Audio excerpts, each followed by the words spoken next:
UP में सियासी मौसम के बीच कोरोना का जिन एक बार फिर से बाहर आ गया है। कांग्रेस ने यूपी सरकार से कोरोना के दौरान मौत का आंकड़ा मांगा, जिस पर सरकार ने साफ कहा है कि दूसरी लहर में किसी की भी मौत ऑक्सीजन की कमी से नहीं हुई है, जिस पर अब सियासत तेज हो गई है।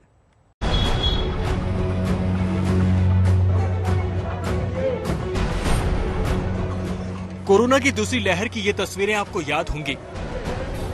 ऑक्सीजन के लिए तरसते लोग याद होंगे, ऑक्सीजन सिलेंडर के लिए लंबी कतारें याद होंगी, अस्पतालों के बाहर ऑक्सीजन खत्म होने के नोटिस याद होंगे। लेकिन यूपी विधानसभा में जब सरकार से ऑक्सीजन से होने वाली मौत का आंकड़ा पूछा गया तो सरकारी आंकड़े के मुताबिक यूपी में एक भी मौत ऑक्सीजन की कमी से नहीं हुई। विधान परिषद में कांग्रेस नेता दीपक सिंह ने ऑक्सीजन पर यूपी सरकार से सवाल किए तो स्वास्थ्य मंत्री जयप्रताप सिंह की तरफ से जवाब भी देख लीजिए। सवाल, क्या चिकित्सा एवं स्वास्थ्य में बताएंगे कि यूपी में ऑक्सीजन की कमी से कोरोना की दूसरी लहर में मौत हुई है?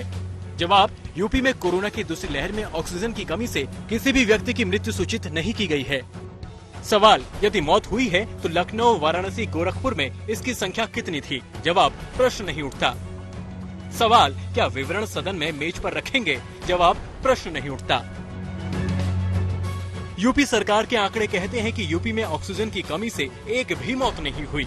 इस जवाब में विपक्ष को सरकार को घेरने का एक और मौका दे दिया। के भाषण में कहा जा रहा है कि वो सस्टेनेबल गोल्स को, जो सस्टेनेबल गोल्स हैं यूएन के, सस्टेनेबल गोल पे काम कर रहे हैं और नंबर 1 है उत्तर प्रदेश। जिस तरह कोरोना में लोगों की जान गई है, एक परिवार वाला ही समझ सकता है परिवार के लोगों का दुख। जिसका परिवार नहीं, वो कैसे दुख समझेगा परिवार का? इसीलिए सरकार से ये जवाब आया है कि ऑक्सीजन की वजह से किसी की जान नहीं गई है। हालांकि सवाल सिर्फ यूपी का नहीं, हर राज्य खुद को इस मामले में पाक साफ बताता है।